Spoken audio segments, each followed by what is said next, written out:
Last week on Gleeboot, Tina blamed Marley for her eating disorder, and no one said that was wrong.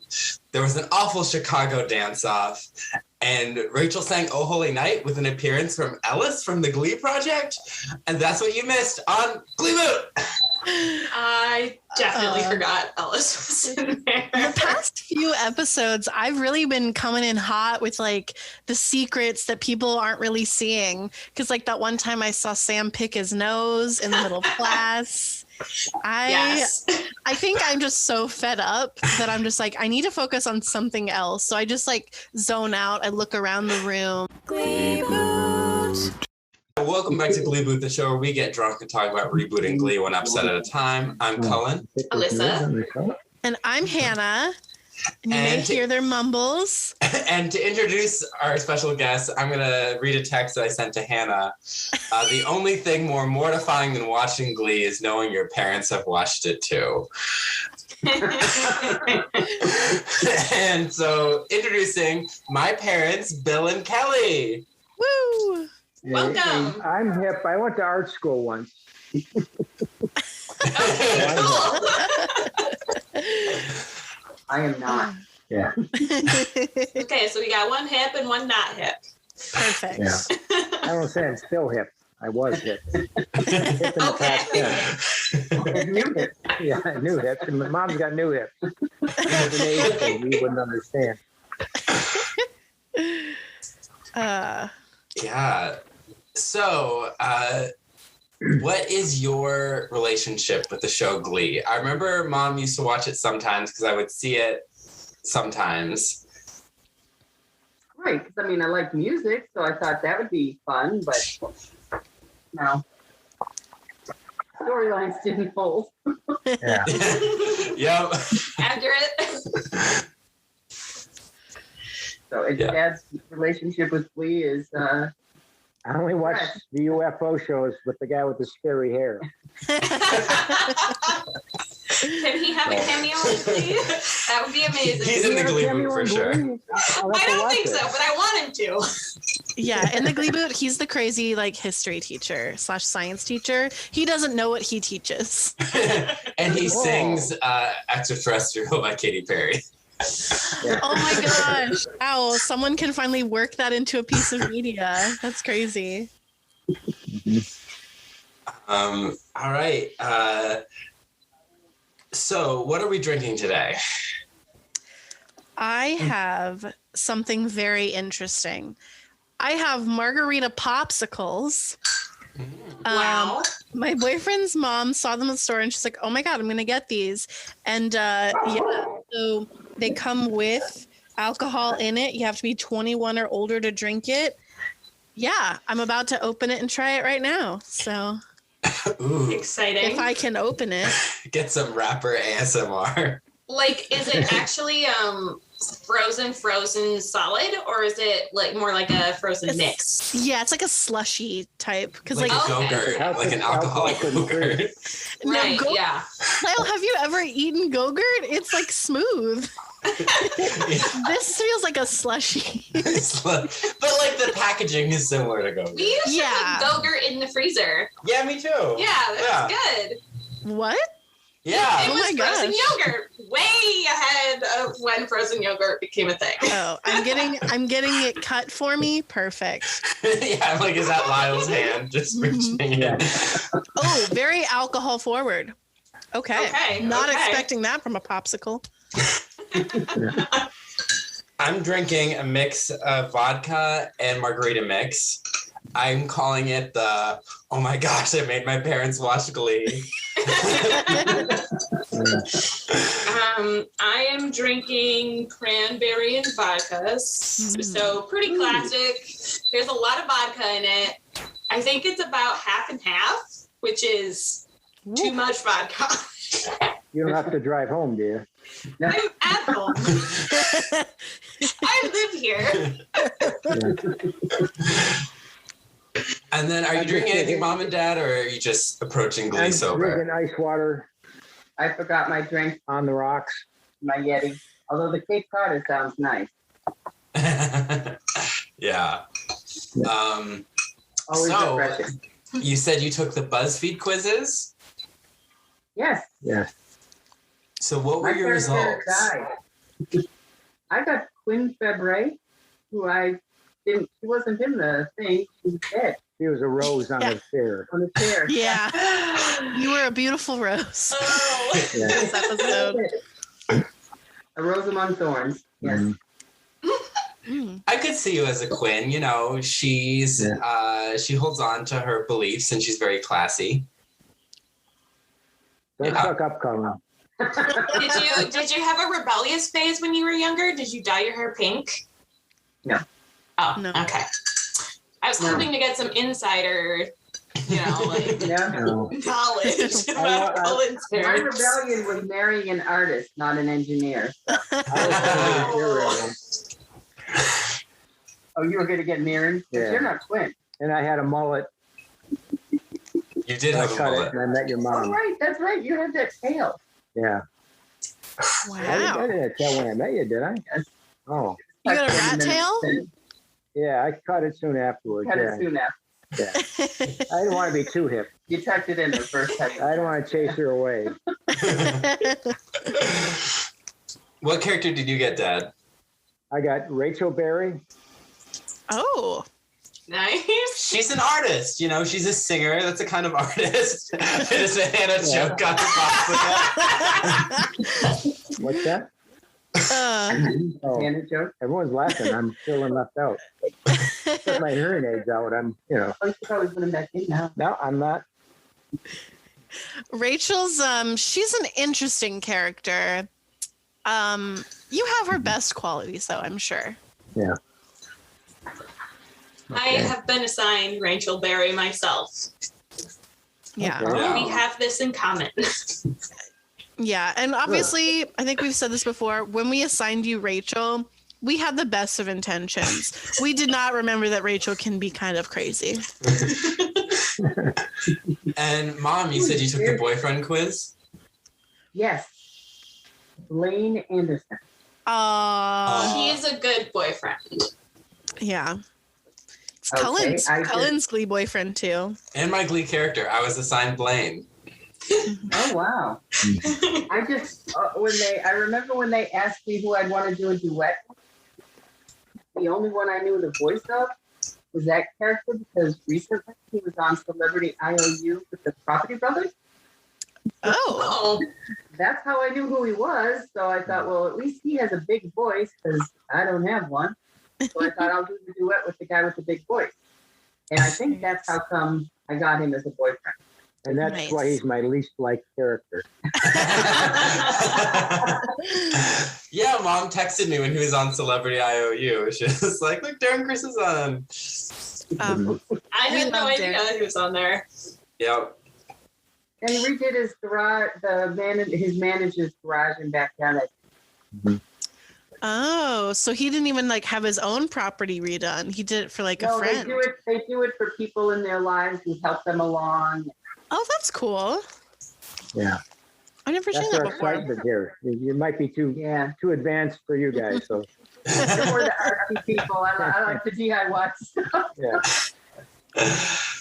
We get carried away here. All right. So next is the storylines, 76, I think. Yeah, no, that's the storylines. Yeah. So this episode conveniently broke up the storylines into chunks for me.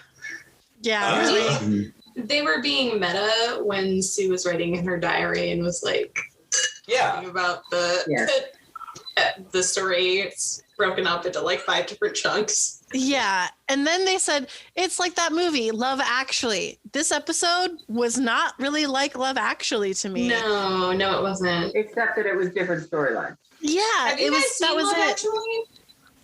I have seen never the whole thing through, but it's always on. He has not seen any of it. So I explained to him what they did and how they had to. The scary guy with the scary hair in the History Channel. That's my limited vision. I feel like she was. in an episode or something. What'd you say? Was the scary guy with the scary hair in Love Actually? That's what I was asking. No. Yeah, he was.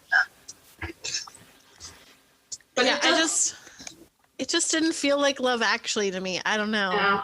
Oh. There's no scene with Emma Thompson crying while listening to Joni Mitchell, which is the only scene that really gets me in Love Actually. I don't really like Love Actually. When Sue said that it was like mediocre and nobody really enjoys it, I was like, yeah, that's pretty spot on. Which is interesting because I thought that Love Actually, like everyone loved it up until just like 2 or 3 years ago. Everyone was like, no, this movie sucks. So Glee was like ahead of its time, I think. I don't know. I've never really liked it. Although, wasn't there someone in our grad program who like did a presentation on it because they liked it so much? I could think of the person who would. We're not going to say their name, but I don't remember if that happened or if like this is a mass hallucination and I'm remembering it because you brought it up. Yeah. I could have just made it up, but I feel like there was. I got one down, 2 more to go. I always wanted to make a movie like that, but like Arbor Day, like a small holiday that nobody cares about. That like a bunch of Flag Day. Arbor Day. I love that. Look at a bunch of storylines connecting around trees. Yeah. I love this. I should write it. Yeah. Your headphones are bothering me. It's like. Are they crooked? No, you hold on. There you go. Thank you. All right, so Sue introduces us. We're gonna have a bunch of storylines. And we start off with Hannah's Glee boyfriend, Artie. Oh, boy. Who has fallen because they didn't put salt on the ramp, which he probably could sue them for. Yeah, that's what I was thinking. That was major. Yeah, and he fell, and Finn is like, you need to go to the nurse's office because Finn is already a better teacher than Mr. Shu because Mr. Shu would have just like sang everybody hurts or something. I could see that. And so they go to the nurse and Artie's like, I'm tired of being in this chair. I'm tired of this stupid accident. Like, I hate that I'm helpless and I had to scream for help until some freshman girl stopped and helped me. That'd be freaking scary. That would be really scary. It would be, because you're just laying in the snow. Like, if nobody finds you or hears you, like, there's nothing you can do. Yeah. And also the experience of probably what happened is that he was trying to go up the hill. He made it so far and then rolled backwards and probably, like, flipped the chair or something because it was going to, like, that's terrifying. So I definitely feel for him. Yeah. Yeah, this was the first time I've really felt for Artie in a while. Because usually he's just being a misogynist. Yeah. Right. True. Yeah. I just felt he needed to work out. Just generally, I mean, if he's a paraplegic, he would have to know how to transfer himself. So he would have bigger shoulders. Yeah, that whole thing is a football star is not very believable. Yeah. Well, he could be funky and wiry. Oh yeah, maybe he could be a running back or something. I understand that, but still, the fact he's is, a kicker. He's probably a kicker. Oh, he's a kicker. Oh, okay. That makes sense, right? He's so teeny. His reality now is a wheelchair, and you know. Yeah, that's a good point. Actually, I don't think we've ever talked about that. That's a good point. Because you're not a mother, like, well, maybe you are a mother. Yeah, because I mean, you're right. He would have a different physique if he had been doing this for so many years. Right. But of course, he's not actually. Who's the guy from disabled? Yeah. So. Chris Pratt. Yeah, he should have done Chris Pratt. Wasn't he in? The guy was always kind of bugged up. Eagleton and Right. Parks and Rec, Yeah, he had to go the Chris Pratt route. So write him. Right. I don't know how old he was when he was at the accident. But a young child would have his parents transfer him. But as they got older, shoulders could support it, they just filled up. And yeah, he needs to be buffer. Mom's complaining. Was there no reality for checking this trip? Literally no. Yeah. It was supposed to have been when he was pretty young, right? Yeah, he was like 8, I think, when he got in the accident. I don't remember. Yeah. But it's been a while. Right. Yeah. Well, Glee and its representation of disability is a very icky subject. They almost had an actress who's actually in a wheelchair on, but they picked someone else on the Glee project. She went on to win a Tony for being in Oklahoma. She was really good, yeah. So she's fine. She didn't need Glee. But yeah, at that time, the actress who plays Quinn was like, she can bring something that Kevin can't because she's actually in a wheelchair. Yeah. And representation that she could provide to kids who would be watching who are in wheelchairs. Yeah. The representation also around his disability isn't great in this episode either. It's very very dicey with like the messaging they could be sending. So that's fun. I mean, we're going to get there, but there's an entire dream sequence that wouldn't have happened if he was actually in a wheelchair. I just kept thinking about, like, remember how 2 Christmases ago he got robotic legs? There you go. I was thinking about that too. Yeah. Is that why the choreography was such when he did Feliz Navidad? Oh, that was horrible. Let's jump into that, shall we? So Artie has a dream sequence. It's black and white. It's a Wonderful Life homage. Where Rory's there. Rory, Celtic Thunder's Damien McGinty. They turn him into a Christmas leprechaun. Yep. But wasn't he like a Christmas? What did you say, Mom? Is he in the show otherwise, that Rory character? He was in season 3. But I think he left to go back to Celtic Thunder after being in Glee. I think he was like, I've had enough of this. And actually, the episode in which he appeared, we actually had all 3 of your children on the podcast that week. So that was fun. This is a theme. All C, Caitlin, Connor, and Cullen. Yes. Yep. Yeah. So, but last year when they had that other black and white Christmas thing, he was also some sort of like Christmas leprechaun or Santa Claus or something too. So he played the elf and he played the role of Linus in A Charlie Brown Christmas because he came out and he read the Christmas story. Right. Cool. Yeah. So Rory is the Christmas angel, and he tells Artie that this is the world where if you never got in the accident, and Tina still has her stutter because they never became friends. And we're going to get to something I hate, where Becky is now the school slut. What is that about? Because Artie never took her on a date. And she never learned to respect. Self-respect. Honestly, I feel like she's the person who respects herself the most in this school. Right? Hello. Right. Oh, that was disturbing. That was pretty lame in my book, but hey, I'm not. I watched The Scary Guy and Alien, so my standards are different. No, but it was lame in all of our books. Yeah. Yeah. It's explained away that it's okay because she just had bad self-esteem. Yeah, it is very strange. Yeah, I didn't like the way it was portrayed at all. And also, didn't like the pigtails. Right? Yeah, not a fan. The pigtail. Oh. Yeah. And then everyone's bullying Kurt because they never joined Glee Club. And I'm like, wasn't Finn like slightly nice to Kurt in the pilot when other people were bullying him? Finn was never like a bully.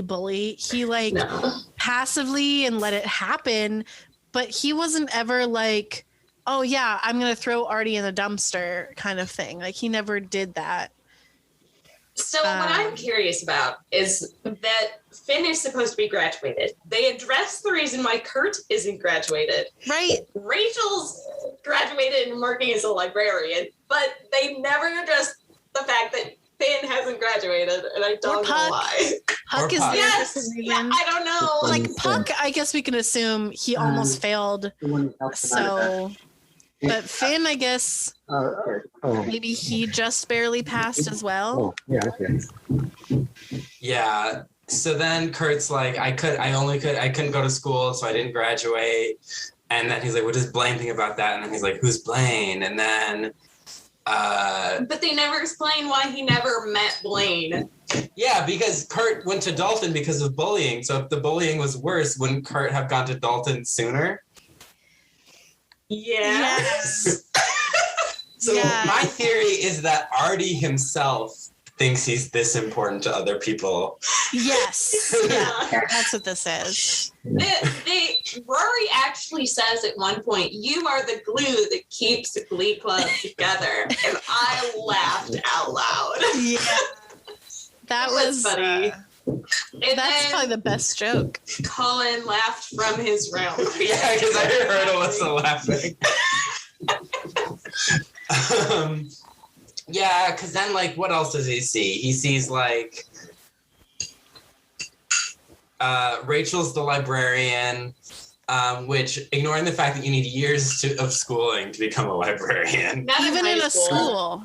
Like, maybe not in middle school, though. They're in high school.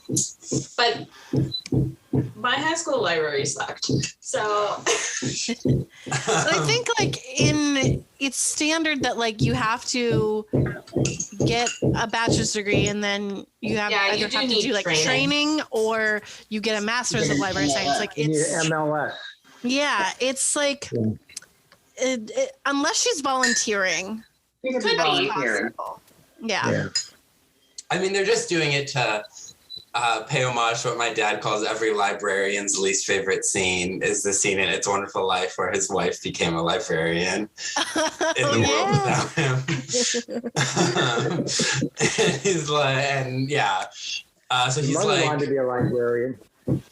Oh, really? Yeah. I briefly thought about being a librarian myself. Me too. Yeah. I liked books a lot. Yeah. yeah. And so he's all like, you're supposed to be in New York in drama school. And she's like, I'm in the Music Man. And I'm just in the chorus, so I'm not Marion. And I'm like, Rachel's confidence never had anything to do with Artie. No. Right. She still would have gone to Niata if Artie was not in a wheelchair. Yeah, and maybe she would have been doing community theater sooner if she didn't have Glee Club. So, yeah, I call BS on that one. We have to talk about Quinn. Oh. He sees a wheelchair, an empty wheelchair with a rose. And they're like, Quinn never learned to walk again, be without the support of you in the Glee Club, which at least that was a storyline that did have something to do with Artie. So, yeah. like, okay. But it ended up being Dred's guy who really, like, did that. So. Yeah. Joe, yeah. Yeah, sure. And then, so they're like, she died, she never walked again, and she died of a broken heart, like an elf in Lord of the Rings. And it was because they're always heavy-handed in, filling out the advice that they give all the PSAs. It was texting and driving. Texting and driving, yeah. And what I thought was interesting. He voted for Trump. That's probably what happened. I think what was really interesting about that was that Rory specifically, or Artie was like, oh, but it was Finn and Rachel's wedding that in which she like was on the way to and she got in an accident. And Rory's like, she texts and drives in every timeline. And I'm like, why are you punishing Quinn like this? Honestly, when I was watching this episode, I was thinking out loud and I asked, what timeline are we in? Right before Rory said that, and I was like, oh. All of them. Yeah. And then, so then Artie's like, we need to call an emergency meeting of the Glee Club. And Will's like an alcoholic. And Terry, the terrorist threat to our national security, is back. She has a baby doll. Artie's like, that's a doll. And she's like, oh, he's so drunk he doesn't even notice. And I'm like, oh. That's horrifying. It was bad. I think another horrifying aspect is that he's probably still the Spanish teacher. Yeah. Yeah. And he doesn't know Spanish. Yeah. Yeah, I thought- and I'm like, because for a second I'm like, in this timeline, did Terry successfully get Quinn's baby?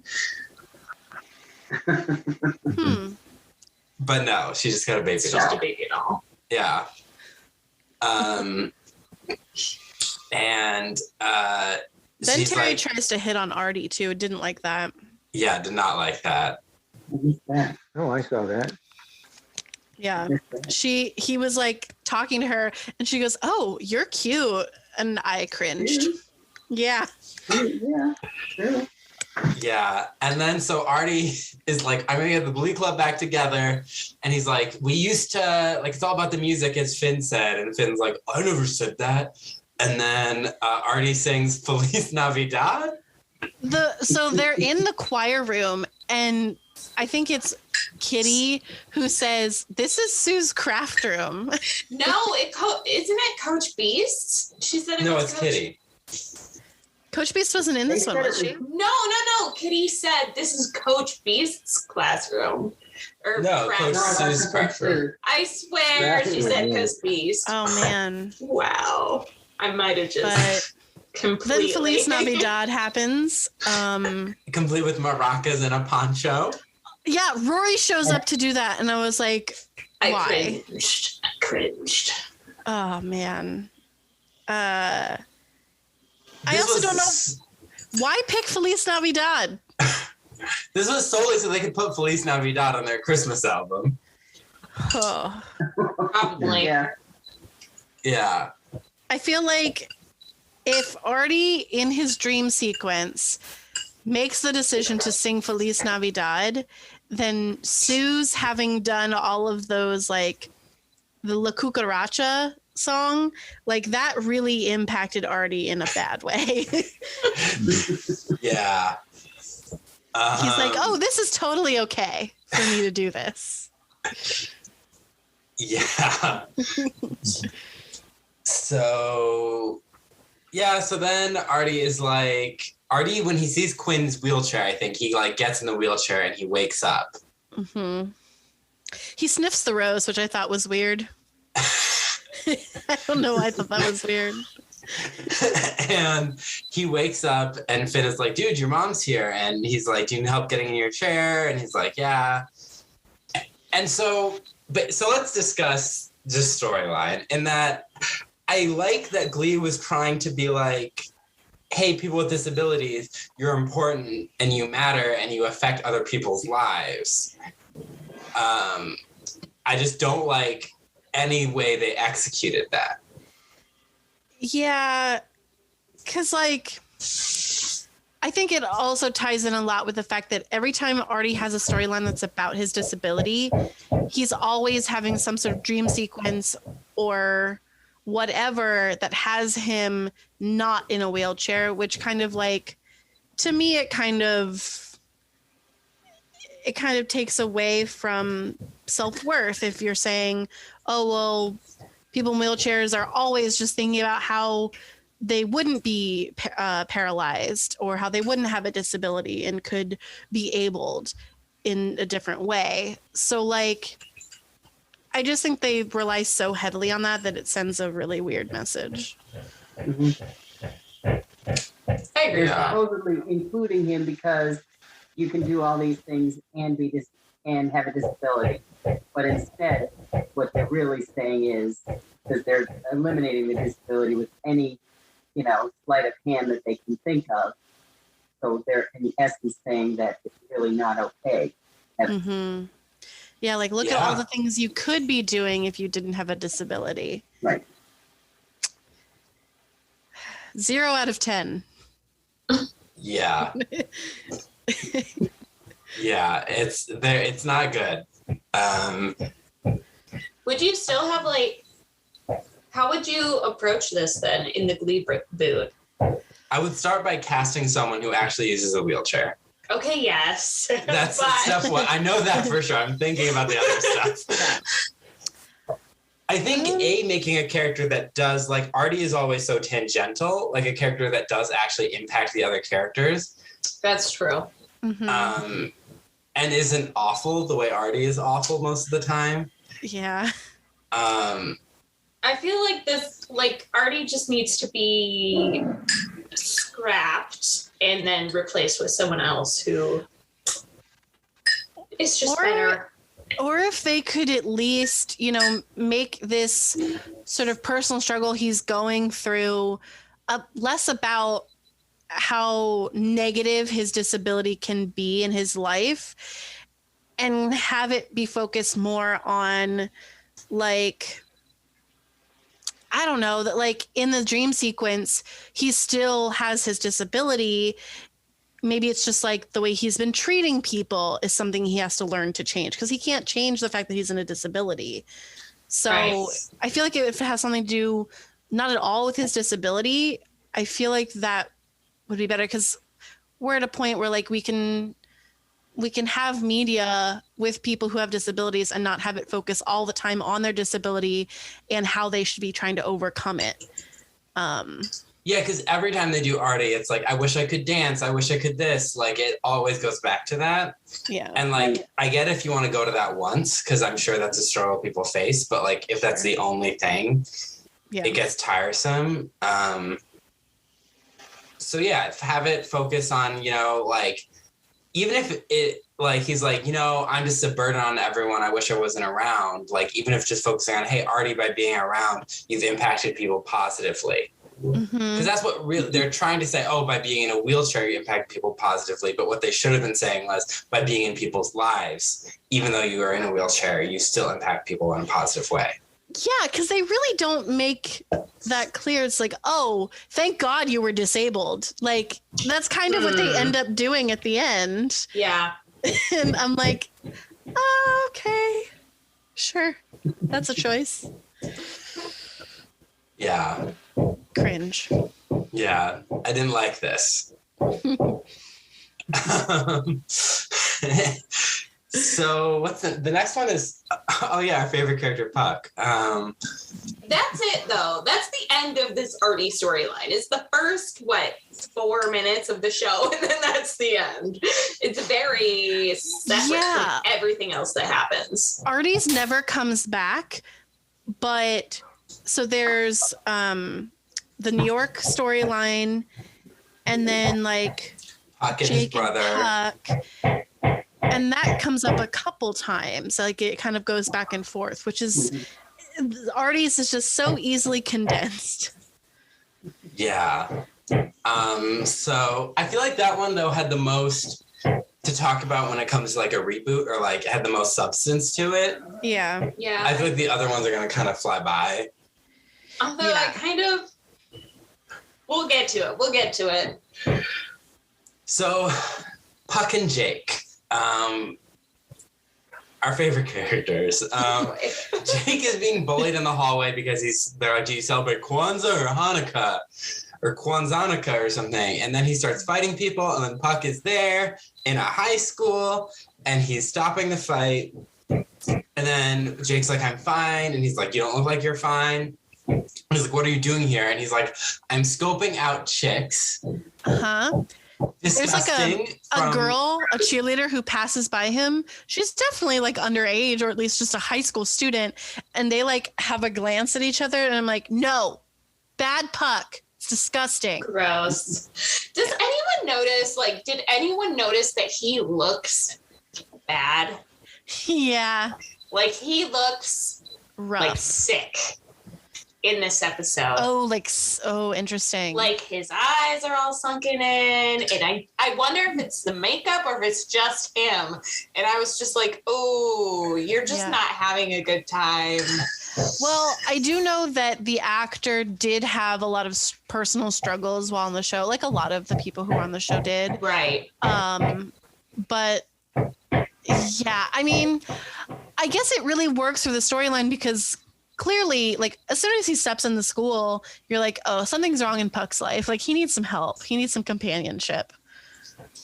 Yeah, and so he's like, I'm working on a screenplay, and he convinces Jake to ride in a motorcycle sidecar across the country.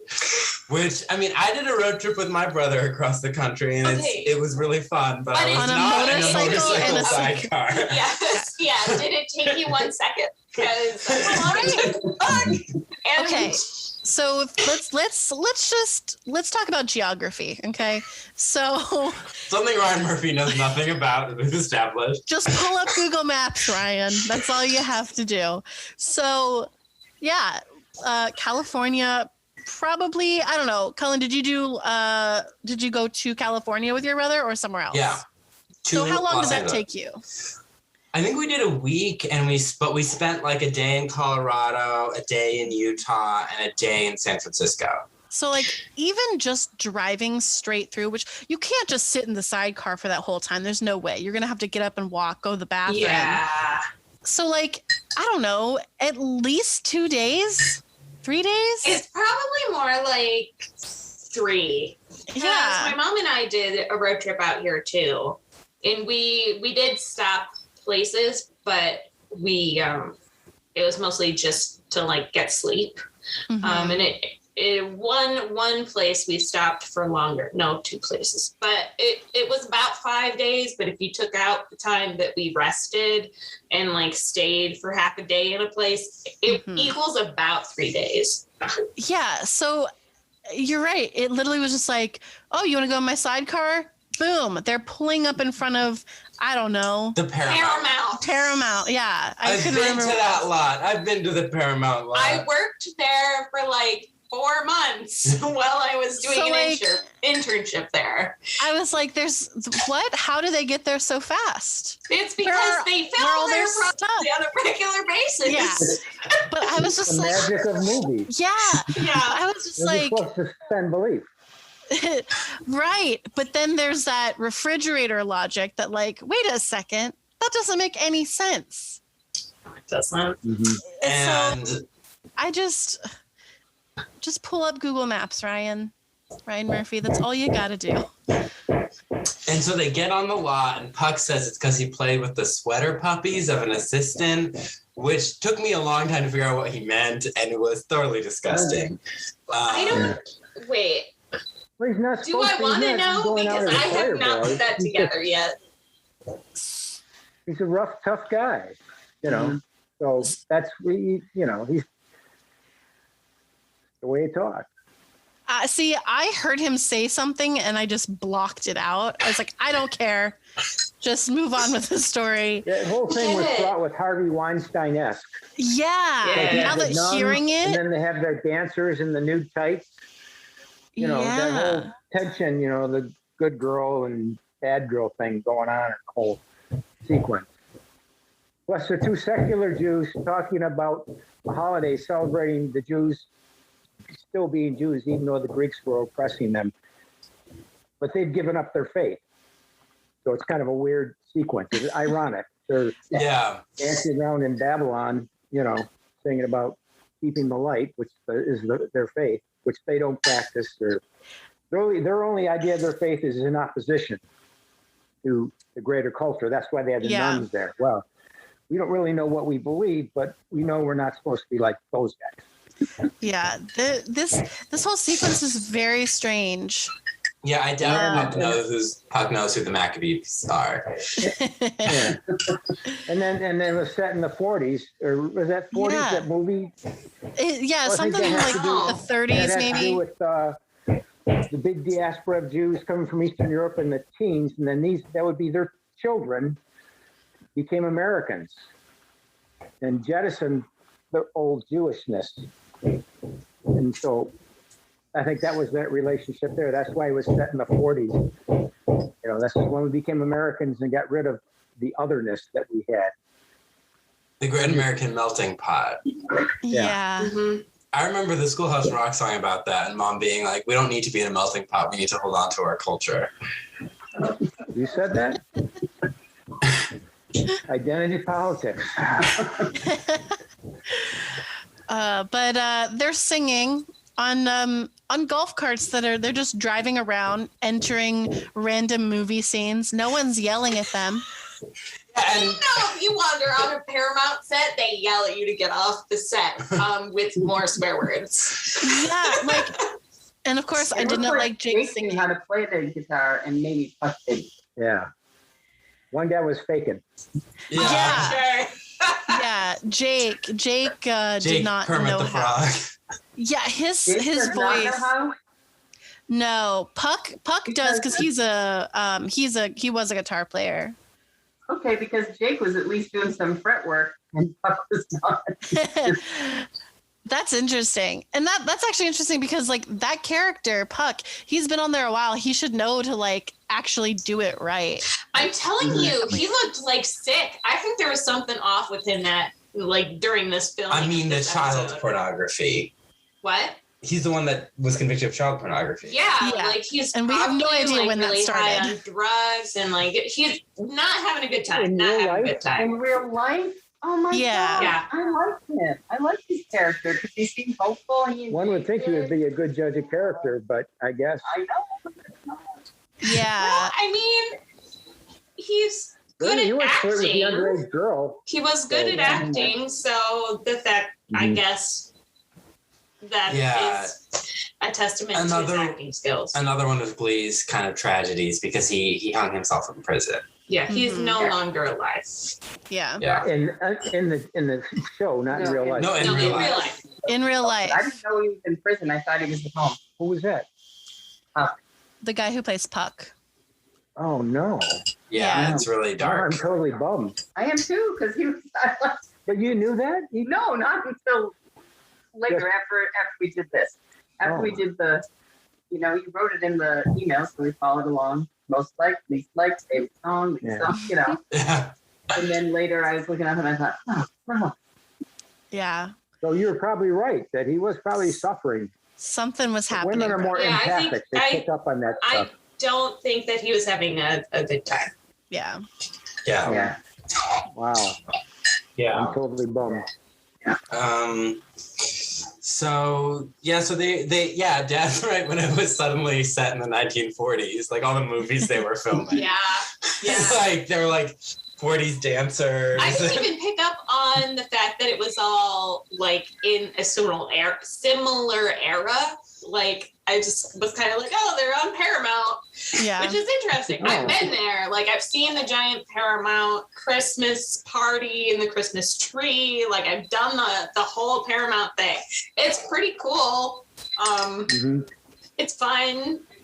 It looked, accurate because they were actually there. 40s, yeah. People are in real color, not black and white, walking around. That's true. Yeah. Although it's never that hopping, I have to tell you, there's never that many people walking around. Right.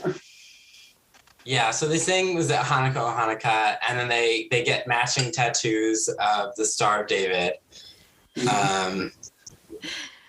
Yeah, and then they're like in a house, and Jake is like, oh, I can't believe this is your place.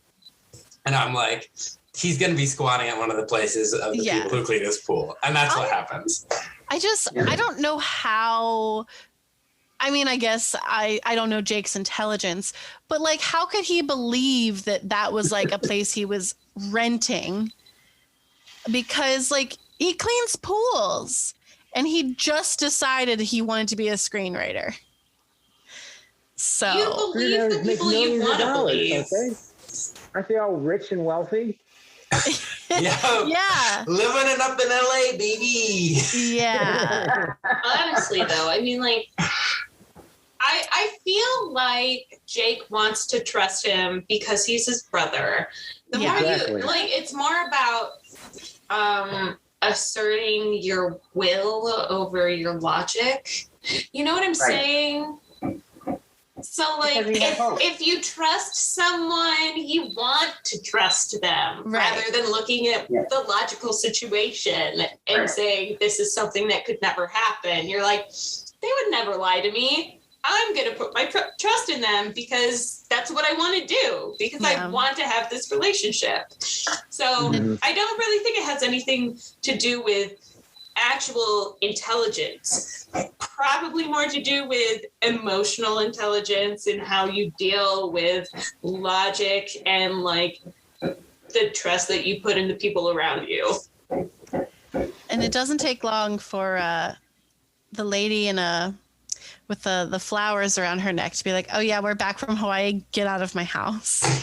At least she's like, you have 5 minutes before I call the cops. So I guess that's nice of her. Yes. Yeah. It's so chill in LA. Yeah.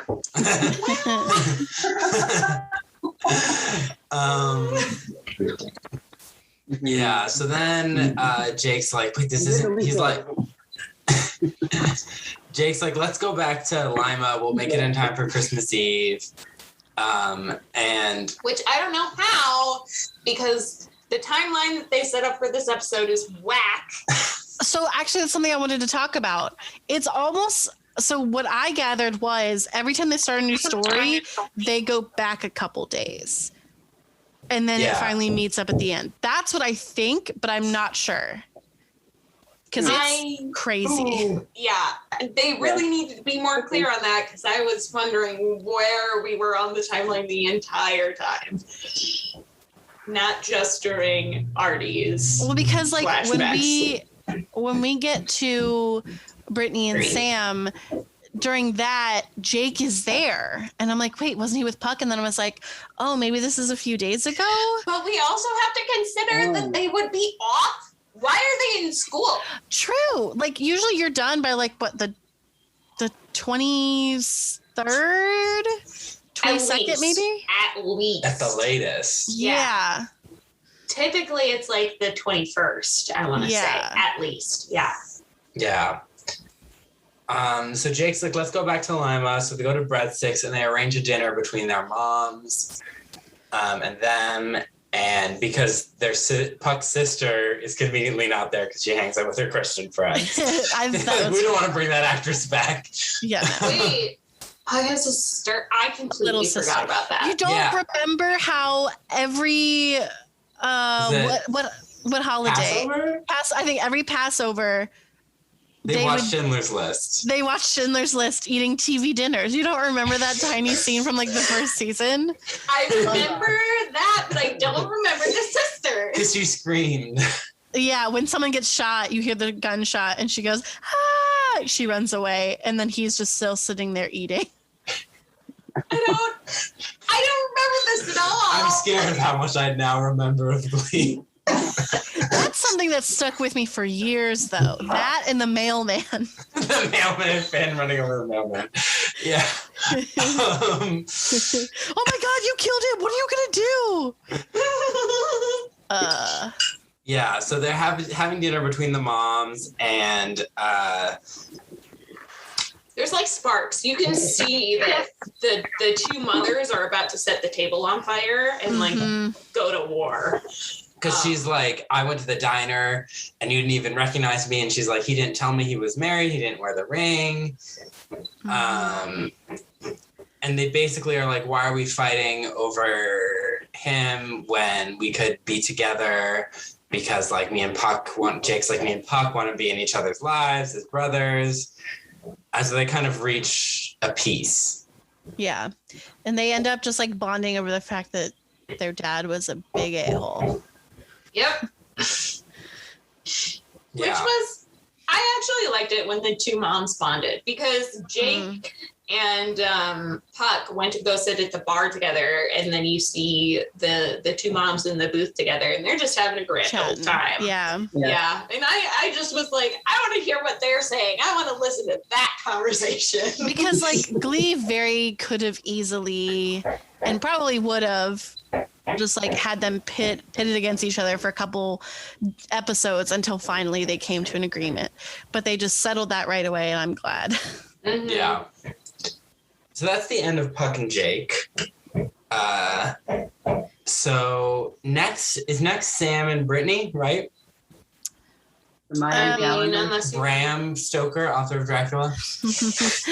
There's also the New York stuff, unless we're gonna do that last. Oh, the New York stuff, yeah. Yeah, the New York stuff. That's next, yeah.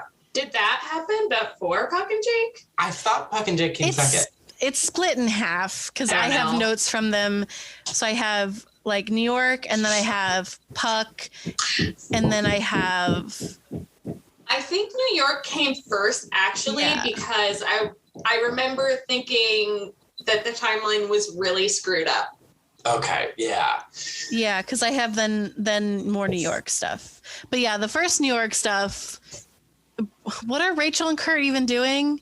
Rachel is going on a Rosie O'Donnell Cruise. gay cruise with Yes, her dad. cruise. Which shout out, my sister saw Rosie O'Donnell.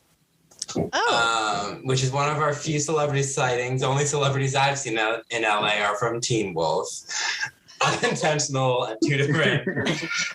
Wait, who did you see from Teen Wolf? I saw the guy that was later on Arrow. Okay. And then I saw one of the twin werewolves. Yeah. Oh. I saw he was at the premiere or the screening of one of the movies my company produced. I've only seen the guy from Royal Pains. Oh, Which really? guy? Yeah, I saw him on the Paramount lot. The main character in Oh, Royal really? Pains. Yeah. Very cool. Mm-hmm. Yeah. Fun. I haven't seen anyone because I live in Florida. I've heard lots of fun stories about Tom Brady, though. I saw. You saw Mark Wahlberg I in saw Boston. Mark Wahlberg, but I saw him in Boston. So I feel like we've told that story on the podcast like 5 times. I love that story. it's a pretty good story. Yeah. So Rachel's getting ready to leave in New York. There's going to be a Jesse Tyler Ferguson lookalike competition on her cruise. And Kurt's like, great. Yeah, she's trying to convince him to go, but he's like, no, Isn't it I want to too stay late? here and be alone. Isn't it too late at that point? Yeah. That's not how cruises work, but I'm sure it's booked. So maybe many they people. have like a random extra ticket or something. Yeah. But wouldn't Maybe. you also have to get a flight to Florida? Because most cruises leave from Florida. Right. Yeah. Yeah. There's It's so not like many the cruise is leaving logistics. from New York. Technically, That'd be cold. New York is on the coast. Yeah, that'd be But way not too. December. Yeah. Yeah. And then the door rings and he answers it and it's a Christmas tree. And behind it is The Christmas tree walked its way all the way there. It's a Christmas tree delivery, okay? You can't see who's behind the Christmas tree. but behind it is our favorite character, his dad Bert. Yay! I literally wrote Bert, yay! Also, literally 3 minutes into writing my notes, everything from then on is just all caps me screaming. So, my notes just all caps. So Bert came to visit because he said, usually Bert and Carol go to visit my aunt who just gets drunk. In Because Zanesville. I know where that's at. Bert is married to Finn's mom, Carol. Yes. So, yeah. It was actually like a really nice surprise. But where was I- Finn then? Oh, What? Finn went with his mother? Yeah, Finn must probably have was with gone his on- mom, yeah. Mm-hmm. I have been surprised by my parents. My parents came to my dad came to visit me in Boston, and I didn't realize my mom was coming, and she surprised me. So Yay. both my parents were there at the same time, it's a really nice surprise when people just show up. And like, I know sometimes it can be like really stressful when a person is like, hi, I'm here. But I had already Yeah, been. but he brought a Christmas tree. Yes, You bring a exactly. Christmas tree, touch that. A real The Christmas tree. Yeah, the A real Christmas tree Christmas tree, that yeah. One that they're going to have was to water and decorating. fertilize and take care of. And I'm No like, one can tell you stories about dads and real Christmas trees.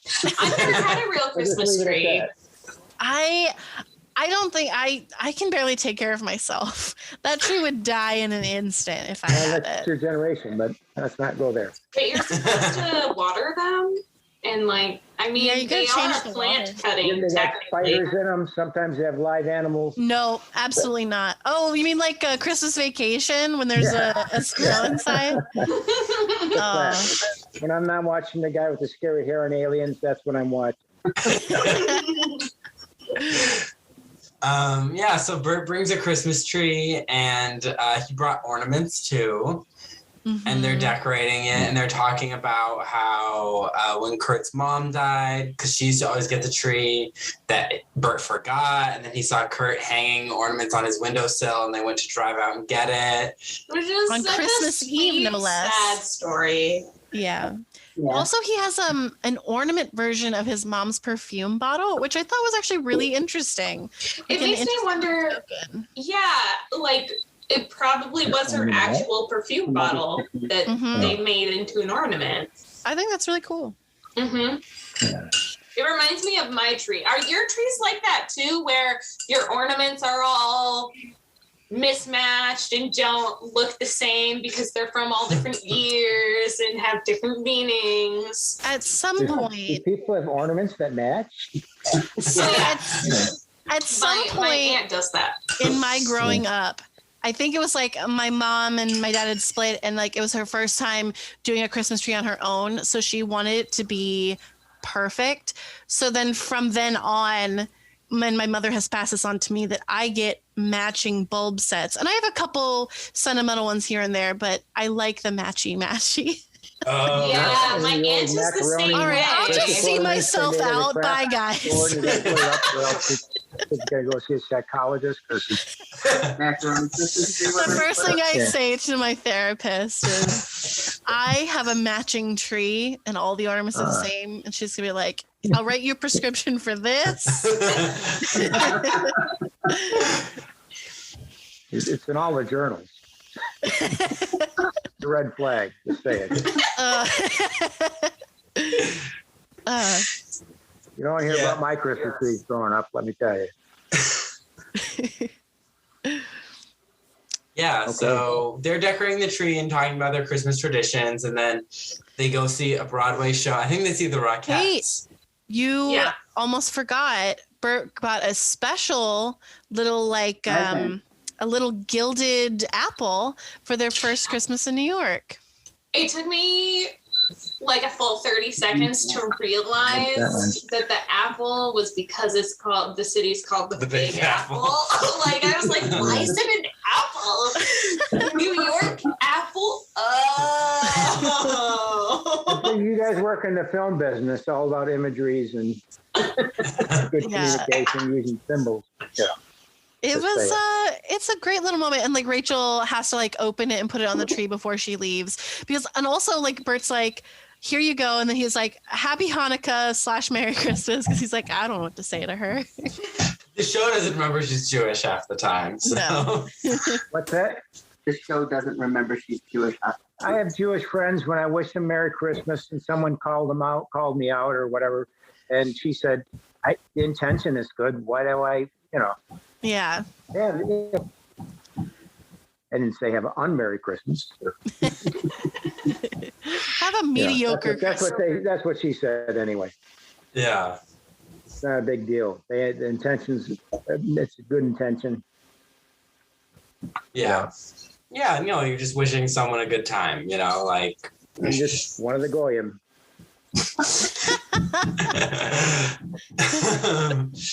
Just saying.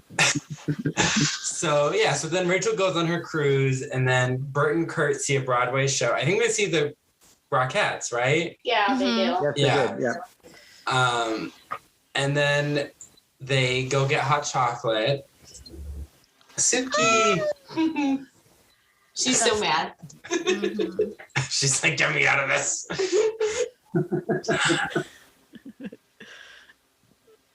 Can you hear that? Can you get closer to the microphone? No, she's not going to say anything. Let me do. Oh. The cat loves her, we promise. She does. No animals She were hurt just in the doesn't like production of being this. held. Yeah, really. No animals were hurt in the production of the podcast. So Feelings were, but no animals. So they go to Broadway, and then they go to they get hot chocolate and fries, and Glee does a low blow. They know the one character we care about, and he says that he has prostate cancer. It comes out of nowhere, and it's like, it's not necessary. I don't know. How dare they? They remind us that hurt. he had a heart attack and almost died. Also, already like, did this. Kurt lost his mom, so like, it's just so much sadness. It's like drama just for the sake of drama, and there's no reason behind it. They just know we love Bert and Kurt and their relationship, so it's sad when it's like jeopardized by sickness and stuff. So it's upsetting. And Bert is so chill about it. As writers and directors of a high school drama. Drama. Yeah. They have to kill some parents. And you know, they are always, do we want parents? Well, let's pull them out at Christmas time, but threaten them. Inspired by Disney. Keep the parents on their toes. Yes. And then we'll go file them away in some worn out locker. I mean, it's interesting how, like, every time Bert comes in, Kurt doesn't ask him how his congressman stuff is going. Because he's an Ohio congressman. Who knows if he's being effective or not? I thought if he he's was like an an HVAC guy. He's a mechanic, and then he decided, I'm going to run for Congress. I don't remember what for. And he won. He was like the everyman kind of thing. It was great. We loved it. Did he run against Sue? Yeah. Yes. Yeah, he ran against Sue because she wanted to get rid of arts programs, and he wanted to support Kurt. Oh. Yeah. Okay. He could be a terrible congressman. We wouldn't even know. Yeah. Aren't they all? Oh, too real. Yeah, just saying. So then so he's like, so Kurt is worried and Bert's like, I'm gonna be fine. And then they go back to the apartment and they're opening one Christmas present. And Kurt gets Bert a Niata hat and a Niata shirt. I was like, oh my God, I do the same thing with my parents. Like, both of the colleges I went to, that's what I got them for gifts. My parents now have Barnstorm sweatshirts. Aww, that's cute. The sweatshirts are seriously comfortable, so. I got my dad a BU hat when I graduated. I got a BU hat. Now you better up your game because I listen to what your friends are doing. Their parents, man, you got off cheap. Yeah. So then, so I thought that was cute. And then Bert is like, "Oh, your package needs to be picked up at this address." Puppy. It's Levi. Oh yeah, so he gives him a random slip of paper, but he says, if you don't like it, you can return it. And then the thing happens, and then I was like, how do you return that? We bought him round trip. I thought at first that it was going to be like a car or something, and I had no idea. And I was like, why is it at a separate address? And also, why would you need a car in New York? Is it a different apartment? Why would he go by himself? Person. Yeah, why wasn't Bert there? That's my question. Ended up being there. It's like you followed him. Yeah, it's weird. He loves to lurk, just like his son. Yeah. So Kurt goes to the address is like an ice skating rink. Yeah. And then Blaine is there. And he's like, your dad flew me out. Are you happy to see me? And Kurt is like, yeah, because I had talked about ice skating a couple episodes ago. Mm-hmm. So they're like, we need to do our annual tradition for the album. They don't say for the album, but we all know it's for the album. When they do a Christmas duet. Do it for the iTunes. Do it for those iTunes singles, baby. And so this year's version was that was last year. White Christmas. Yeah, they sang it together while they were skating. Oh, it just seemed like Darren Chris was doing a lot of the singing. Which was Darren Chris? Blaine. Exactly. He was singing the baritone part. He was singing the melody, and then Kurt was singing the harmony. So seemed kind of skeezy to me, this Blaine guy. That's my opinion. I have to say, I think if this is the first time that you've ever seen him, it is a weird situation in which to meet him. It is kind of weird. Well, it's very strange because the more you think about it, the more you're like, ooh, he's a Christmas gift? Yeah. And plus, he had a lot of hair product. He has a lot of hair product. You That can't is a trust plot the point guy. at one point. Yeah, it was. I have Yes. nothing to worry about, but Oh, Yeah. So Blaine did cheat on Kurt with a guy whose profile picture was a lighthouse. and he turned it out not to be a lighthouse. And the guy was like, "Are you mad I don't look like my profile picture?" And I was like, "The profile picture of a lighthouse?" That's the best. I will I don't never have let vodka that here, Colin, so it's so go. easy. Just like I'll never let go of the fact that where is Sam living? Right? Oh my gosh. We'll talk about that. So they meet. They The Mayan guy. Oh. Oh, yeah. So they sing. Yeah. Sorry. okay. Are we on the Mayan thing now? No, well, Not You guys yet. move so fast, I can't keep up. No, I mentioned the Mayans. Okay. They wondered about Sam. Sorry, my pen's away. Yeah. They wondered about Sam, so I'm You explaining. guys are moving faster. I'm an old guy. I had spinning. All right. So where were we? So they sing White Christmas, and then they're back at the apartment. I think this was later, but we're going to talk about it now just to wrap up the storyline. Oh, okay. Because Blaine's like, we'll always be there for each other, even if we're not together. And then they're watching, Blaine and Bert are watching the basketball game, the Celtics. I didn't like that. I didn't like that scene at all. He's kind of dissing his kid. You know, they're kind of sitting around, huddling together, making fun. And this is the guys that he's supposed to be understanding. And no, he's just dissing them. And anyways, not my favorite scene. Yeah, that's valid. Yeah, he definitely teases him a lot. And I think he's like, I just want to sit here and read my Vogue, but at least I'm still spending time with you, even though we're not doing the same thing. So yeah, he does kind of put him They down bet for on that. how soon Kurt will stop watching the basketball game.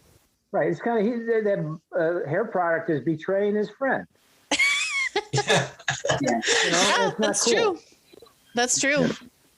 Yeah. Oh. Now we should call Blaine hair product in all future episodes. It's going to happen now. So that's really the end of that storyline, right? Is there anything I missed? I don't think, I mean, they have dinner and Blaine joins in on the singing. There's a big group number toward the end, but other than that, I think that's kind of it. Yeah, I definitely think this storyline was really the drama and setting up probably an unbearable storyline with Bert because he's going to get sick probably. And then, that's true. He could just, he caught it early, at least survivable. yeah. So hopefully His that's son the has to case. know about it because it's in the family, but still. Yeah. I hope that's the case, but because it's a show, it's if we're bringing it up, how is it going to come back into play again? So that's always the worry. So let's talk about the Mayan apocalypse storyline. Oh boy. Yay. Can I interject real quick? Just some personal information. Yeah. Do you remember Connor and Caitlin's and you were invited to Mayan New Year's Eve party? I hated that party. I remember that party. Okay. What? I do not recall this Mom part. didn't recall, but I recalled. What? Because I cared about my children.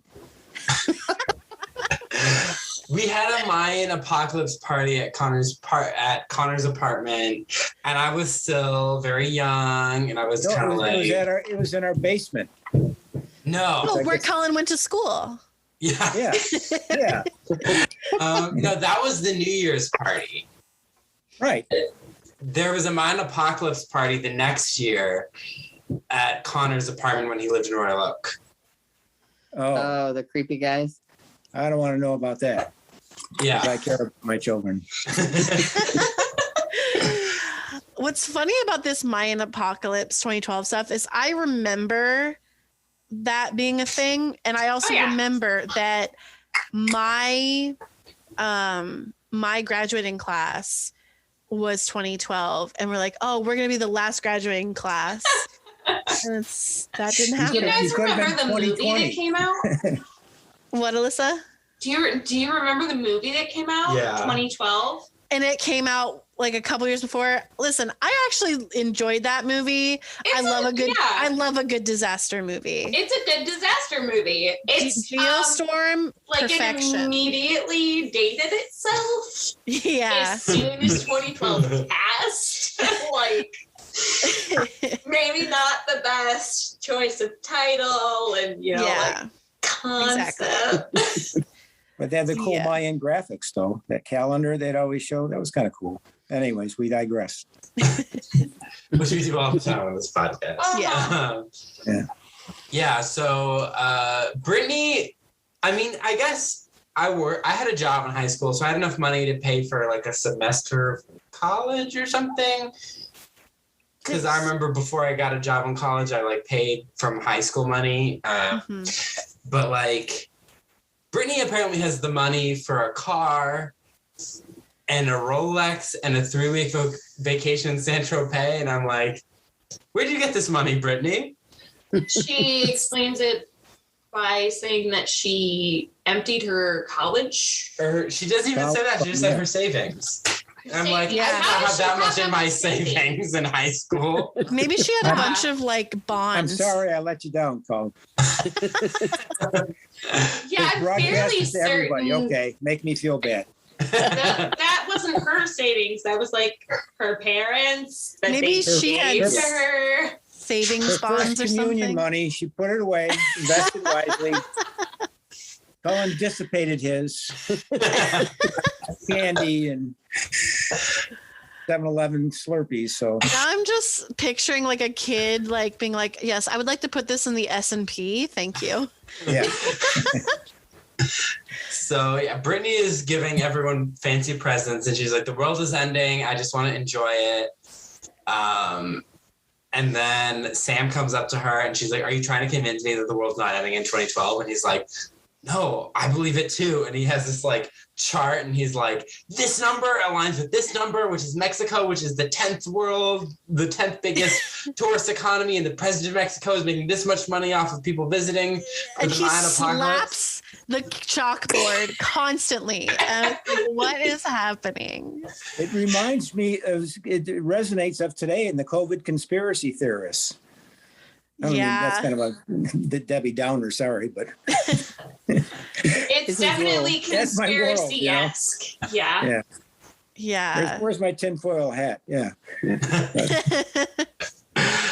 Yeah. So Sam is going on about, so Sam believes in it too. So they're like, we're gonna live out our last days or whatever. And so they call an emergency meeting of the Mine Apocalypse Club, which is basically the Glee Club. Yeah. The first meeting and will be the last. Yes. Yeah. I thought that was pretty clever.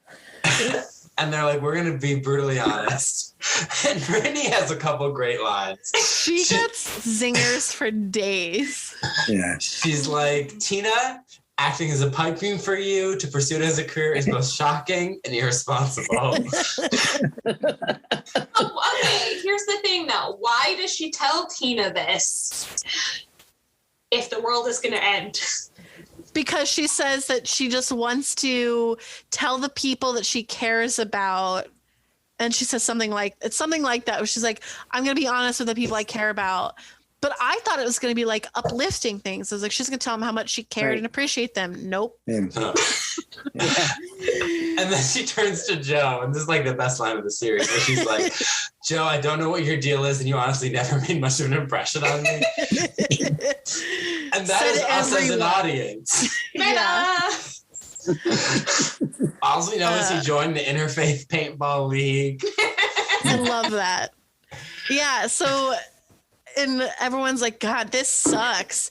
And Marley's like, "You can't just be mean to us." And she's like, "I was just going to tell you how delightful you are." So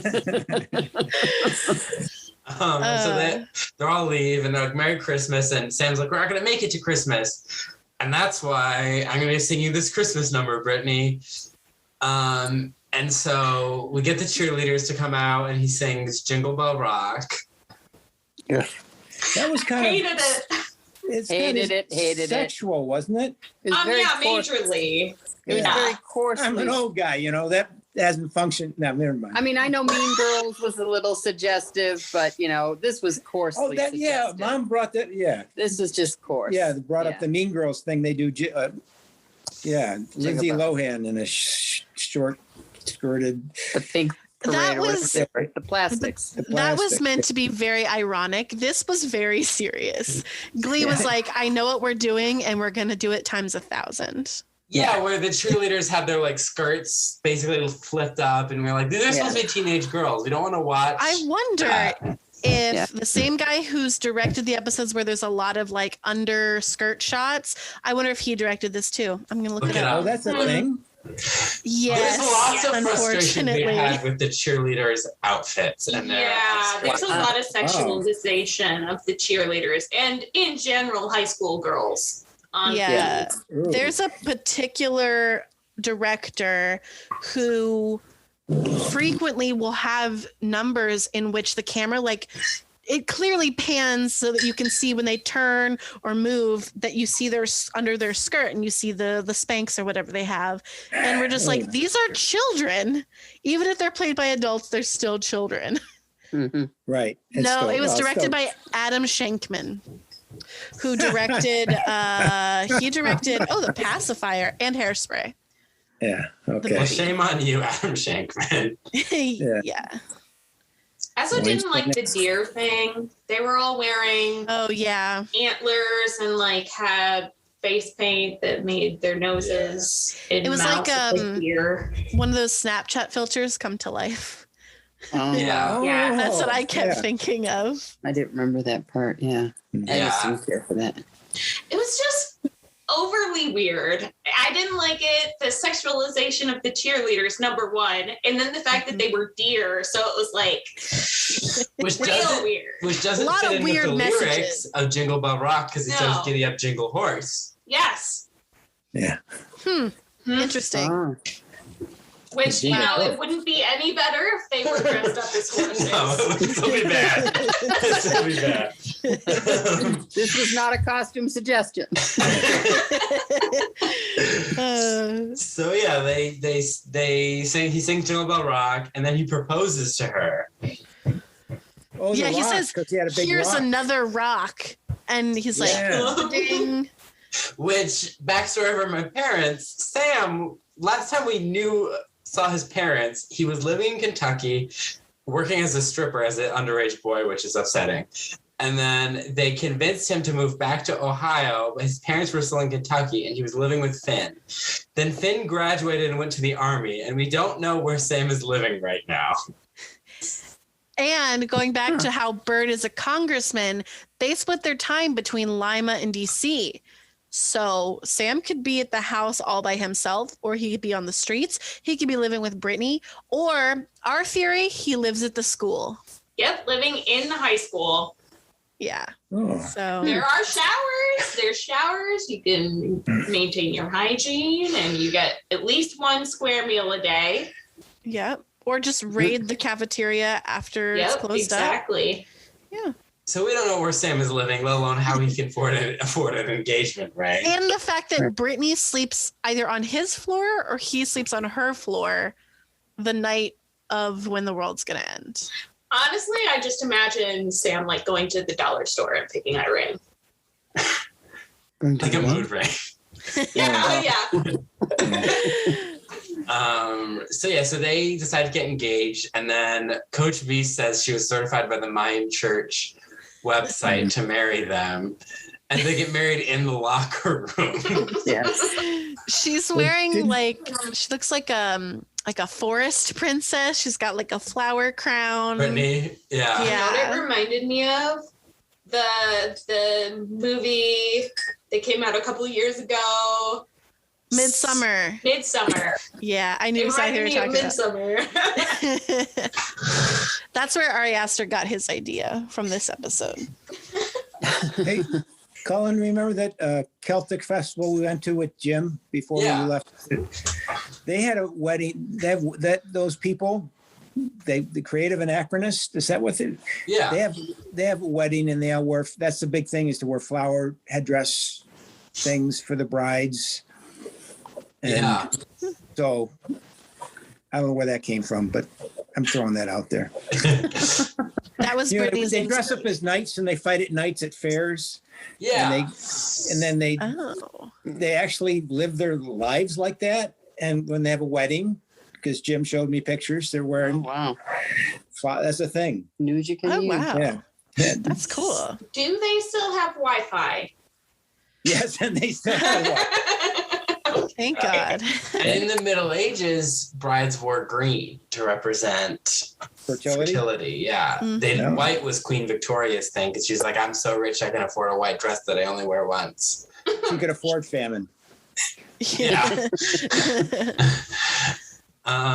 So they get married in the locker room and Sam's like, Brittany, I always thought you were super hot and smart, and you make me happy. And Brittany's like, when you first joined the Glee Club, I didn't notice, but then you did a Rich Little impression, and then that was cool. I like that line. Rich Little was the hero when I was that was Tommy Nixon and stuff when I was in high school. Yeah, and Rich Little was the man. He was. Okay, I brought you guys down enough with that history stuff, but no. I love that joke. I love that. I mean, I just like the line too, where she's like, and then you told me who Rich Little was. I wish that he explained it to me because I don't know who that is. Oh, it's a boomer thing. Why would they have a boomer thing in there? I know. That one was for the parents. That was a joke for the parents. It's because the people who write this show are a lot of parents. A lot of parents watched it like with their kids. Like one time I remember like the person who introduced me to the show, his mom was very into it. And we had like a viewing party with a couple of our other friends and their parents. And there was like 4 different parents and then like the 5 of us kids watching an episode of Glee. So it's like an Easter egg to the boomer set. Yeah. Okay. So we can. It wasn't bad. Had Rich Little in it. Okay. We can ignore all the other stuff. The other 50 minutes. Giving me nightmares. So they get married, and then they find out it's December 22nd. The world didn't end. Yeah. But wait, Indiana Jones comes to save the day. I love that so much. Yeah, they're at Breadsticks with Beast just so they can be there, and then Beast is like, I saw that you were 2 special kids getting married, and I figured I didn't want you guys to get married too soon, so I just said I was certified by the Mayan Church. And then they're like, but it was so exciting living life knowing the world was going to end. And she's like, wait. She goes, bzz, oh, look at my phone. A new archaeologist, Indiana Jones, just got a new Mayan calendar. It's going to end September 27th, 2014. And then she literally called him Dr. Jones. And I was like, wow, she's really going into this. I love that. That was so funny. And then so that's kind of the end of their storyline. And that just leaves Marley, right? The Marley and Sue stuff. I think so. Right. Yeah. That's at the end, the girl with the eating disorder, I think. Mm-hmm. Yeah. That was. Can I get a little? He has to introduce him first. Sorry, I'm jumping the gun here. I'm a Glee bouncer. You're a Glee butt. I'm a Glee butt. I love that. That's great. Go ahead. Sorry. I want that on a t-shirt. So then they're doing staff holiday stuff. Well, first she's getting Secret Santa. Santa. She's getting gifts. No, this is later. Yeah. So Coach Beast is like, draw your thing, and Sue draws Millie Rose, who's the cafeteria lady. And then she's getting gifts for Becky, and she's like, got you this nice sweater from Benetton. And Becky's like, get me something I don't already have, like a hot date or a snowmobile. And she's like, you're not the only person I have to shop for. I have to shop for Millie Rose. And I think she makes a fat joke. She makes a few of them, and I'm just like, gross. Yeah.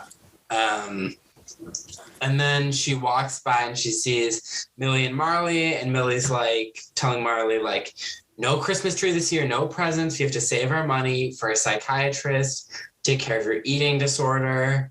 And Marley's like, I know, I want to get better. And she's like, but no Christmas tree? And she's like, yeah, Christmas tree is $50. An appointment with Dr. Goodsits, because that's the name they came up with, is $200. And so Marley's like, she's like, Marley, if you want to give me a gift, sing me a song. And so Marley sings The First Noel. Right there in the lunchroom. They're talking with us in the lunchroom, and I don't know what day this is, but like previously it was Christmas Eve, and now we're back in the school, and the timeline is all over the place. And I was just like, I have no idea, but okay, whatever. We're in the school. There are students. Okay. Yeah. Melissa, she doesn't prepare. Like if my mom said, give me a gift of you singing, I'd be like, okay. And then spend every day up until Christmas, like preparing said gift instead of just singing it to her right there. You don't have the magic of showbiz where you sound unrehearsed every time. Yeah, so you gotta do at least some warm-ups. Yeah, Colin, you've been holding out. Like, I've been putting that on my list for a long time. You singing? Sing a different song in Christmas, I guess. Yeah.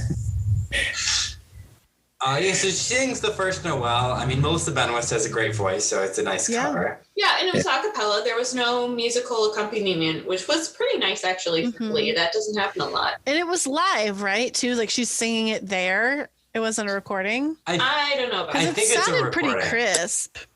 Oh. Because I have that on my Christmas playlist. I have the Glee cover of The First Noel. Oh, really? Yeah. Interesting.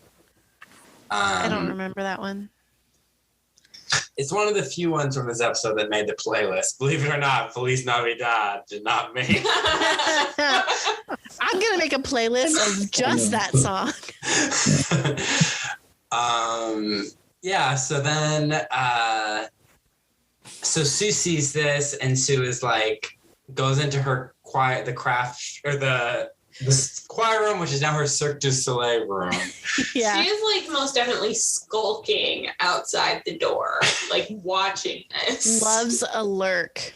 Everyone in Glee loves a lurk. And so she has this like weird tree that she cut off of like an antique pine. And she's like, sad. Yeah, and she's like, I've grown spoiled and selfish. I'm going to donate this tree to someone who's in the high quality toothpick market. Yeah, what luxury toothpicks? What is that? So you can pick your teeth with a 200-year-old pine. And I'm going to use the money for something special. And so then Millie is like, oh my gosh, someone broke into our house and put up a tree. Yeah, she's like, Marley, get down here. And she comes down and she's like, I was going to call the cops, or because I saw the door jimmied open. I was going to call the cops. But then I saw this and I'm like, why didn't you call the cops still? You know, I was like, you really should call the cops. But Marley gets there. They celebrate, and then Marley hugs her mom, and she's like, so we should probably still call the cops. Sue basically gives, the idea is, it seems that like all the stuff that Becky didn't want, like that sweater, she gives it to Marley and her mom. And then also there's like a little stocking on the tree just with like $800 in it, just cash. So it's very, that's 4 appointments. Yeah. Yeah. And so then Millie goes into Sue's office and is all like, I can't accept this. And Sue's like, I know how hard it is to be a single mother. But I don't understand how she figured out it was Sue. I would not have jumped to that conclusion. That's a good point. Yeah. That's a good point. Yeah. And then she's like, please take the money. Because one of Sue's cheerleaders, I hate Kitty, so I'm bringing this up. Kitty gave Marley that eating disorder.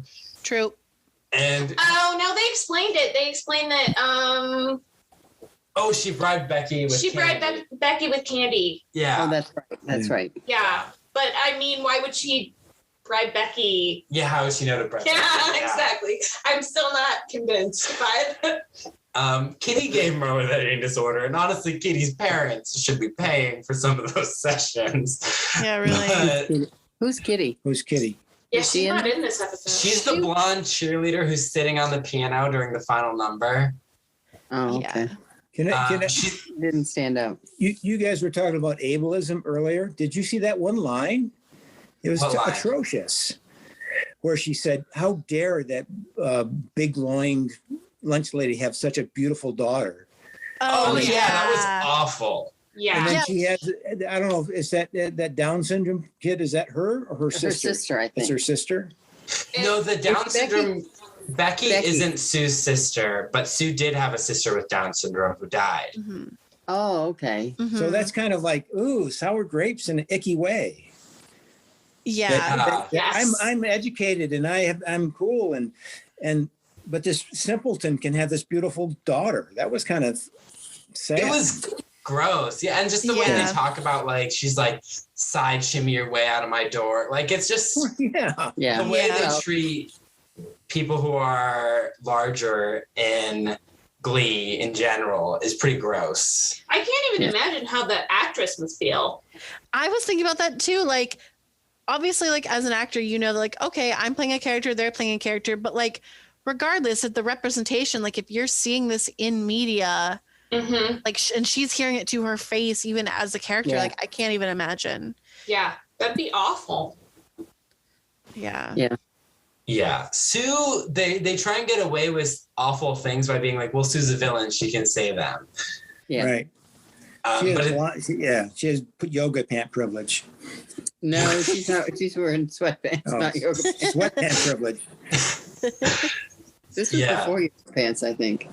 Oh, okay. I'm not sure of the yoga pant timeline. Yeah, so yeah, anyways, Millie comes in and is like, Marley wanted to give you something as thanks, and she's like, it's not the Glee Club singing a Christmas song over an elaborate winter scene. And Millie walks her into the auditorium and she's like, oh, and this is exactly what I thought it would be. And Marley's like, this is for you. And she's like, thinking that this is something I would like is a testament to how little you know me. I have to point out a line from when they're still in Sue's office, and Millie is like, I'm so grateful what you did for Marley and me. And Sue goes, I had nothing to do with the making of that film. We missed that. I was like, I love that. That's so good. And so then the Glee Club, dressed in all white as fake snow falls, they sing "Have Yourself a Merry Little Christmas." That was a good. They did a good job. Yeah. I love that song. It's a good song. I thought it was funny that Becky was the one doing the snow with earmuffs on. Mm-hmm. It's cold, you know, those potato flakes. Yep, They're freezing. inside the auditorium, yeah. Or, you know, they could have just gone outside and played outside where it's supposed to be snowing in Ohio. Right. And then like it cuts to Breadsticks where Jake and Puck and Brittany and Sam are singing, and then Blaine and Kurt are singing, and so they're all singing "Have Yourself a Merry Little Christmas," my favorite depressing Judy Garland Christmas song. Yeah. And that's how the episode ends. Yeah. Yep. So I have a bonus question before we get into our next segment. What was y'all's favorite storyline? Because they were all segmented so much. Mine was Sam and Brittany. I thought that was the funniest, and like I enjoyed that one the most. But what was your favorite? Fucking Jake, I think. Mike. Fucking Jake. Mike like Mike. Mom like fucking Jake. I think storyline wise, the Mayan thing was funny, but actually I kind of like, because I'm a big fan of Jimmy Stewart's The Wonderful Life. Yeah, it was kind of lame, but I think I was thinking more of A Wonderful Life than what they actually did. Yeah. So Sort of that's homage. Oh, the Audi one? Yeah, That one at the beginning? Yeah. Homage. I can't speak French, but I think the Mayan one was probably like, I guess like the least problematic. So like, I guess it's probably the easiest for me to stomach. But I did actually like a lot, like the bonding part with Puck with Puck and Jake's moms. I really liked that. Also, the woman who plays Jake's mom is Aisha Tyler. She's an amazing actress and comedian. People may recognize her from Friends. She was Ross's girlfriend for a while. She deserved way better. But Aisha Taylor. Oh, okay. But yeah, I think because I like Sam and Brittany. So even though I was like, why are they getting married? I was like, you know what? This is fine. It resolves itself. They're just their silly, dumb selves, and that's fine. I liked Puck and Jake's storyline. It felt very separate from what we know of the rest of their storylines, which is probably why I liked it, because it seemed like much more clear cut and, for lack of a better word, I guess, innocent. If you like remove Puck's disgusting nature at the beginning. I feel like their storylines in general throughout the show could be really good if you actually did it the correct way. And that bonding between their families was it kind of gave me a taste of something that I want from their characters. Right. They had a search for family. They had hope for it, and they, ended on a hopeful note. Right. Right. Yeah. Which is something we don't get from their characters ever, really. Yeah. So it was nice. And the other thing is Puck did say he was planning to move back to Lima now. Oh, yeah. It seems like they're going to set up more like Puck, Jake bonding brother time. So that leads us to Tina time. What? So Tina time? I'm pretty sure that she had more than one line, but I only counted one line. She had 4. Okay. She had 4 lines. Yeah. Oh boy, can you name one of them? No. One of them, she was stuttering. Yeah, that's the only one I remember. Said, why are you stuttering? That's right. Why are you stuttering? Yeah. That's all I remember. She says, like, Brittany, why are you giving me this car? Oh yeah, right. I think that's the one that I counted. Who's Tina? She's a character that doesn't really ever have a storyline, but occasionally has lines. Oh, yeah, that's basically Yep, that's a good summary. Yet she's been in the show since day one. Yep. So now let's talk about MVPs and LVPs. So, Dad, who is your least favorite character? hair product. Blaine. That's great. Mom, who is your least favorite character? Harry Schuester. Oh, Will Schuester? No, Yeah. Terry Schuester. Terry, yeah. I forgot she was in this episode already. She had the doll. She was, abusive. I just thought, her husband was an addict, and she was just kind of using and abusing. And with the doll, that was weird. Doll, I just didn't care for her. I thought she was kind of evil incarnate, but she was a cougar. Yeah. Yeah, I totally blocked Terry out. I'm like, oh my gosh, yeah. She's awful. Yeah. She And was that's like a our good LVP point. for like weeks in a row when the podcast started. And that's a good point that, like, obviously, like, it's a dream sequence for Artie, but like Will was an addict and he was struggling, and she's just like leeching off of him. Mm-hmm. Very Terry. It's very on brand for her. I actually I don't know if I hated anyone this week. I think just like Sue obviously had just not great lines again with the fat phobia. And also that ableist comment that we talked about. So, but I guess everyone else is kind of like, it's kind of like whatever. So I think I'm also going to go, I'm going to go with Sue / Terry. I'm going to say it's a tie. I'm actually going to go with Becky, not the fabricated Becky, but the Becky that keeps saying that the gifts that Sue got her.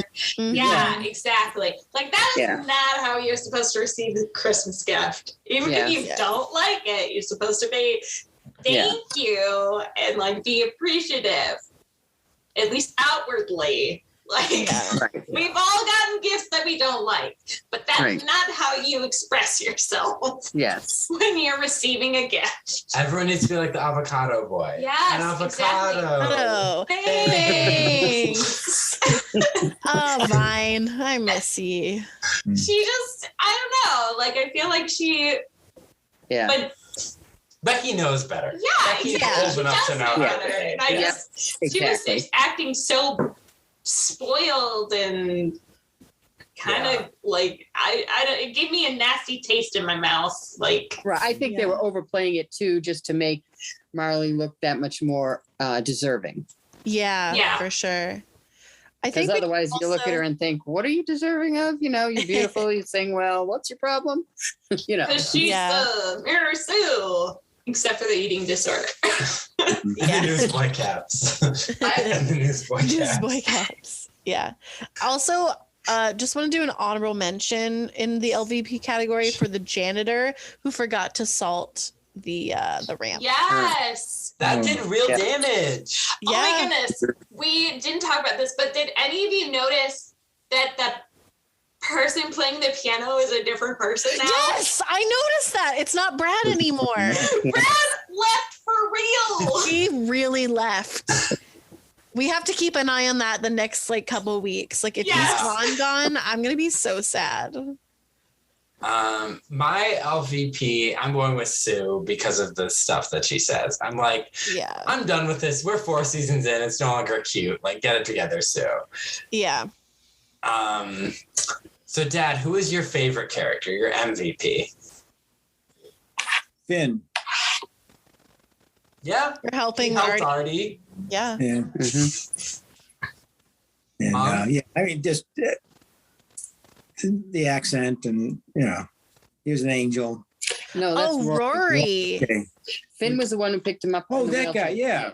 Because he was helping him, but he wasn't being, hey, Virtue said, I'm a good guy helping you. He just did it. This is just, and he looked out for him. He got the school nurse and, you know, he was just doing it. He wasn't doing it for show. He just, and he chastised him, you know, don't feel sorry for yourself. You know? Yeah. Yeah.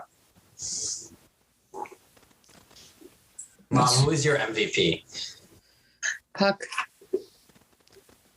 Yeah. Yeah. We had a big discussion about this at breakfast, but that's another story.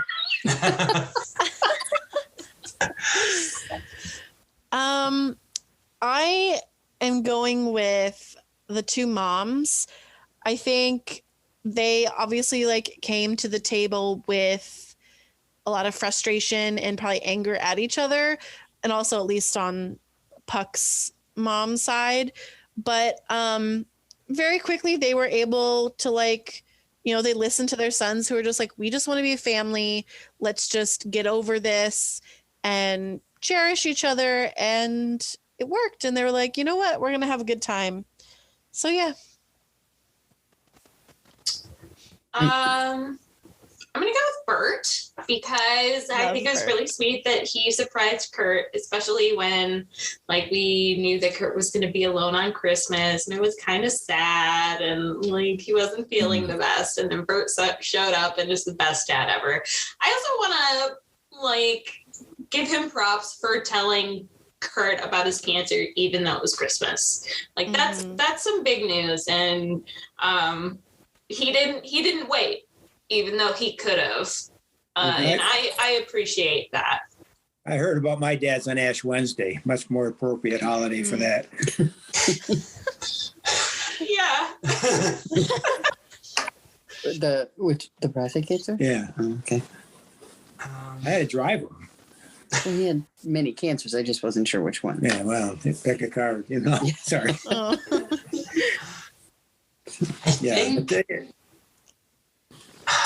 This is hard because everyone was in pretty good form today because it was the holidays. Right. Yeah.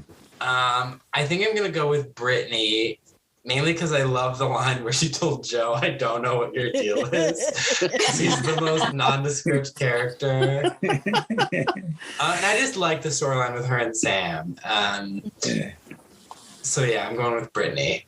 Can we guess why she didn't graduate yet, or do we? Yeah. So let's talk about the song. So for music, we had Feliz Navidad, Hanukkah Oh Hanukkah, White Christmas. White Christmas was Blaine and Kurt. Yeah, Kurt. Blaine and Kurt. White Were they Christmas. Skated. Skate. I thought they were scat singing. Were they saying skating? They were. If you have the subtitles on, it says they were scatting. Yeah, okay. Oh yeah, doing the Yeah, the subtitles said that. doo-ba-doo-ba-doo-ba-doo-doo. Yeah. Oh, yeah. that's scatting. Okay. Your mom thought she just misspelled skating.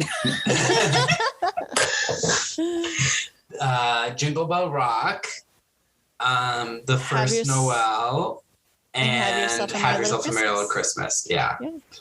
So, Dad, what was your least favorite song? Oh, Jingle Bell Rock. Mine too. Least Yeah. favorite. I did not like the context of that song, but Jingle Bell Rock is actually one of my favorites. Right, yeah. I it's a good prefer the tune. original, Yeah. but it's a decent cover for Glee. But I'm actually gonna go with the Hanukkah song, only because I do not like Jake's voice. He does. Ever since Cullen pointed out that he sounds kind of like Kermit the Frog, I can't unsee it. I can't unhear Someone's it. ruined many lives that way. Yes. So that's what I'm going with. It's like every week Hannah's like, Jake sounds like Kermit, and I'm like, Kitty's a terrorist. And that's like our routine. And Alyssa's like, wait, how many lines did Tina have? Accurate. And that's the podcast. My least favorite song is like a tie between Feliz Navidad and Jingle Bell Rock. I'm gonna go with Jingle Bell Rock because I thought it was gross. Yeah. It was just gross. You don't need to do that. I mean, come on. Ew. Gross. Who sexualizes Christmas anyway? Like, come on. Anyone Come who's saying on. Santa baby. Yes. Yeah. Even Eartha Kitt, who I adore. Madonna, Britney Spears, Santana in Glee. Yeah. I think my least favorite was the Hanukkah song. On theological grounds? I just think it's not a very fun song. I think it's just really interesting that Hanukkah doesn't have that many hard, like really like amazing songs, yet most of the, like a lot of popular Christmas songs were written by Jewish people. Mm-hmm. So it's like this really interesting. Right. I don't have the intelligence to unpack whatever that means. But Who's the guy from SNL? That comedian, the Hanukkah Adam song? Sandler. Adam Yeah. Sandler. Yeah. I wish they had done that song. Yeah. Crazy Nights. Well, I mean, it wasn't that it was a bad song, but you felt bad because it's like it's supposed to be celebrating Yeah. Hanukkah, but it wasn't. You felt like not that it's cultural appropriation, but it's like it's really kind of dissing and it's making fun of. It's not an uplifting song, say, about Yeah. yeah, it's not like these characters are really believing in the message of Hanukkah. Yeah. Right. Yeah. I honestly can say that I don't know really anything about Hanukkah, so I can't say that I know anything about the song or whether or not it was dissing it because I don't even know what a latke is. Oh, latkes is good. You will get to Alyssa and her mom are doing a full read of the Bible. Oh, really? Well, we were, and then Oh. life happened. Are you But doing the eventually Bible you will get to reader? the Hanukkah part if you continue. Father Mike Spitz. Are you doing the Father Mike Schmidt one, the Bible in a Year? No, but my parents are doing that one. My mom and I were just reading through chronologically. which is kind of fascinating because I look at it more of as like a historical and literature document, and she has more of like a faith-based. Yeah, exactly. So our different perspectives have been really interesting, but not doing it right now. Yeah, but if you pick back up, you'll eventually get to Hanukkah. I mean, it's a long book. Okay, but explain then. Hanukkah is the Maccabees brothers were fighting Greek oppression, and the temple had been desecrated. My dad will probably correct whatever I missed. The temple had been desecrated, and they relit the sacred candles, the menorah, after Is this in the Old Testament? Yeah. Okay. After they reclaimed the temple. And they only had enough oil and it miraculously stayed lit. Yeah, it stayed lit. I remember that story. I didn't realize it was.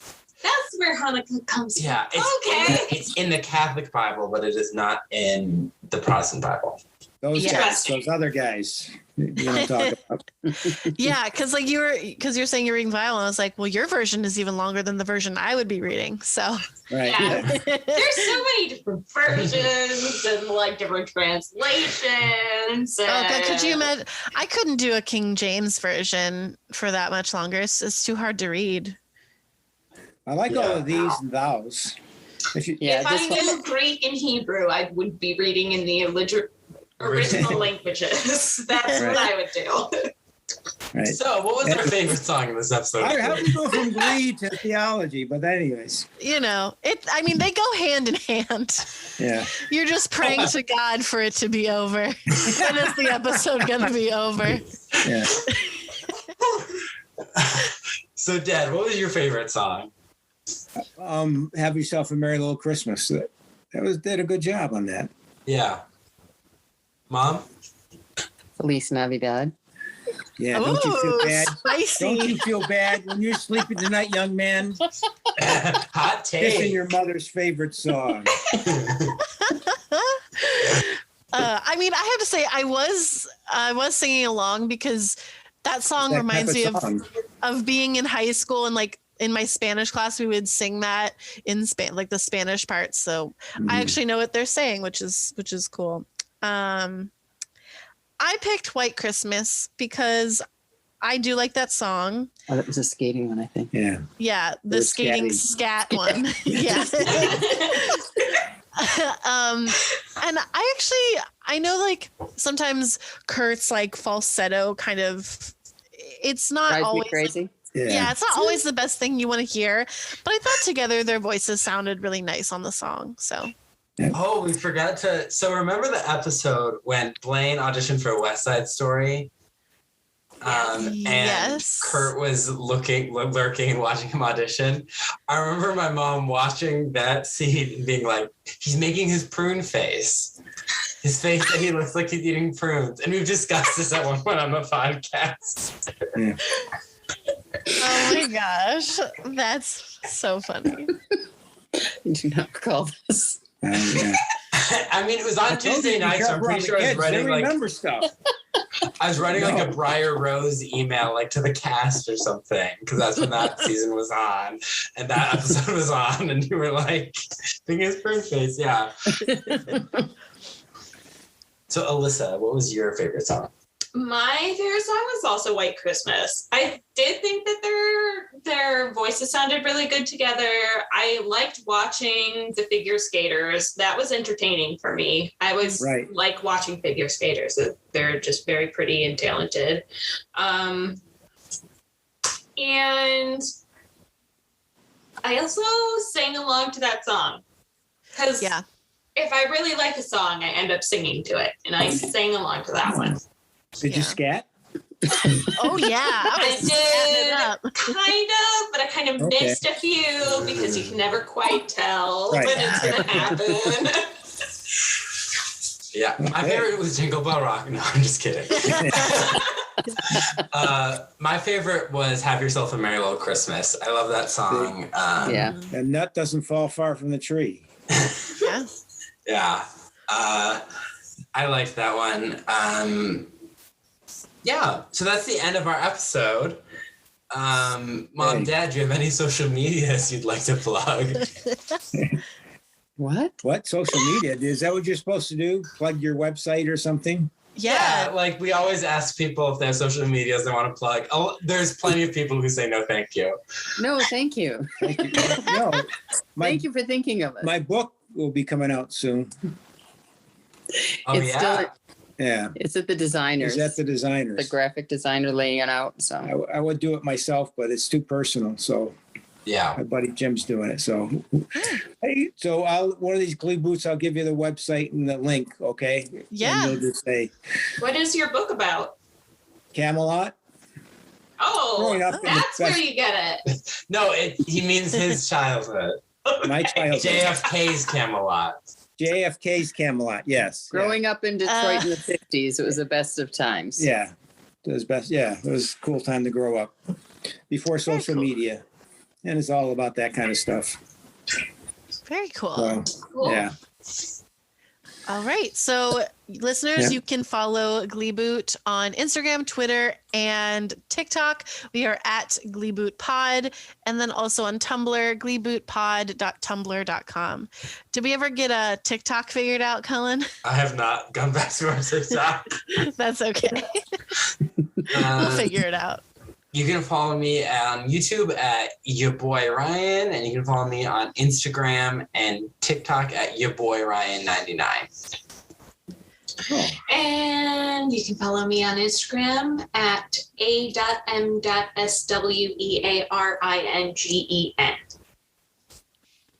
Nice. Yes. You got to write a song for that one. Yeah. Yeah. My It's like entire the- name spelled out. There was a It's like woman the- who had some social media, and then It's like a J.G. Wentworth song. J.G. Wentworth. A.M.swearingen. Nailed it. All right. Well, we hope you had fun. Thank you for coming on the podcast. Yes, You owe thank me. you. Thank you. I really do after this. All right. Okay. Well, tune Check in under your next week. pillow before you come home in October. Yeah. Tune in next week for, I think it's a Sadie Hawkins episode. Yes, it is. Yeah. Yeah. So we'll see how that Okay, unfolds. Pants. Yeah. Thank you Yeah. for inviting us or whatever this is. You're welcome. You're welcome. You're welcome. Nice meeting you, Hannah. Nice meeting I you met too. you before. Yeah. Nice Yeah. seeing you. All right. Bye-bye. Bye now. You can identify Bye. the Tune in lineup next now. week, guys. Yep. See- Okay. How do we turn off this? How I do- do